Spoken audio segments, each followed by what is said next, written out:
Hello and welcome to Faith Zone. I'm AI Assistant Grace. Faith Zone is a program of KGN Barbados. In this series of Faith Zone, we are discussing the decline in religious affiliation in Barbados and its implications with our presenter Alden Detal. In our first episode on this topic, he established that all human beings are spiritual by virtue of the fact that they were created that way: body, soul, and spirit. Hi, I am AI Neil. Welcome to Faith Zone. In this episode, our presenter fully exposes the real nature of our spiritual being by reference to NDEs. Thank you for viewing. What we were saying in the last video is that if it is true that we are body, soul, and spirit, you can claim to have no religious affiliation, but you cannot truthfully deny being spiritual in the sense in which we have defined. Let me emphasize that by spiritual here, we do not mean one's interest in the supernatural or engaging in what many may call spiritual practices, such as yoga, for example. We simply mean that you have an essential element of your being that is very different from your physical body. For convenience, we shall call it the spiritual body. In our last video, we also put forward two basic propositions about the spiritual body. First, it is invisible, and second, it lives on after physical death. In other words, we can say it is eternal. But so far, we have not provided any real proof or evidence, which is perhaps a better word, about the spiritual body. We're going to do that in this episode. The evidence that you have a spirit is going to surprise you because that evidence was with you all along. You just did not understand it.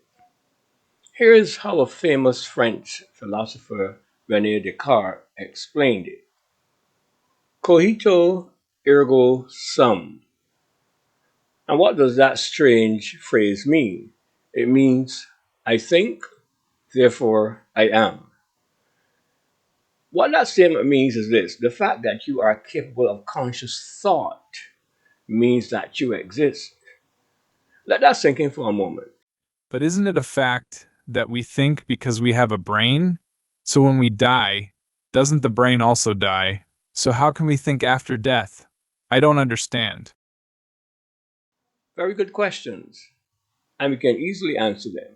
Your brain is a physical organ, so as you say, when we die, the brain also dies. But here's the great revelation: your brain is not your mind. No, it's not. Really? Yes. And how do we know that? We know that because when we die, we do not stop thinking. That is what NDEs, or near death experiences, are telling us. I don't for one moment believe every single reported NDE, but as you sift through them, you realize that many of them, I would say most of them, are true. As you study them, a number of common features emerge. In the near death experiences, individuals are always conscious of who they are. They remember things and people and circumstances, and they experience emotions. They can see people in the physical world, but they cannot communicate with them because they are in a different domain or dimension.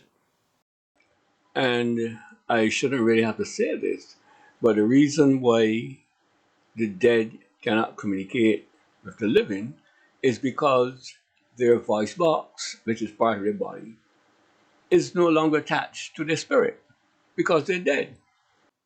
Here is the great truth we need to digest. Your thoughts do not originate in your brain. That is correct. Your thoughts do not originate in your brain.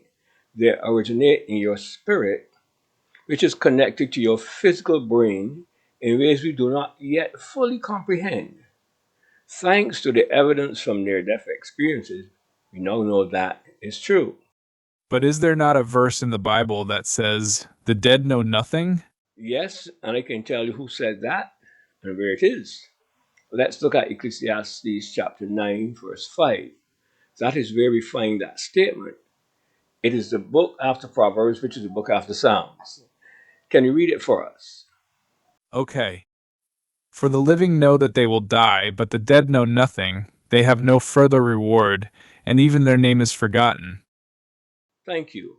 First of all, on the surface, that statement was true at the time it was written because no one had ever had or reported a near death experience that we know of. But that's not the real meaning behind that particular text.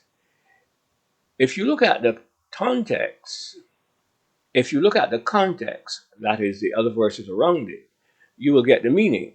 For example, what does the verse before it, that is verse 4, say? Anyone who is among the living has hope. Even a live dog is better off than a dead lion. Yes, so Solomon is really talking about the living. I think verse 6 gives it away. Can you read that for us, please? Their love, their hate, and their jealousy have long since vanished. Never again will they have a part in anything that happens under the sun. Ecclesiastes 9, verse 6, NIV. Thank you. In other words, Solomon is not talking about lack of consciousness of the dead, but about the inability of the dead to participate in the here and now. So, in fact, his statement is actually correct. Okay, makes sense. So, let's sum up what we have learned so far about ourselves between these two episodes. First of all, we have an invisible element to our being. It is called the spirit. So, we have a spiritual body. Here is an illustration of the three aspects of ourself: body, soul, and spirit. It is an animation of the illustration Rebecca Brown used in her book, He Came to Set the Captives Free. Now, Rebecca Brown, as some of you may know, was very deeply involved in what we call spiritual warfare, having to deal with the supernatural, demonic spirits and so on. So I think what she has to say is important. Okay, that spiritual body is the real you, and it lives on after death. Third, our thoughts do not originate in our brain, but in our spirit. But while we are in this physical domain, we experience our thoughts through our brain. In essence, your brain is like a physical conduit from your invisible spirit. Wow. That is a very different way of looking at things. It is. And if what we're saying is correct, then there are two huge questions we have to answer. Number one is, how does our spiritual being influence our daily lives here and now? That's one of the big questions. I assure you that the answer to that will be very interesting. And question two is, where does our spiritual body go after death? That should be more than intriguing. We're going to answer these questions in the coming episodes. Thanks for viewing. Thank you for viewing this video. Please like and share this video and subscribe to the channel. Faith Zone is a program of KGN Barbados.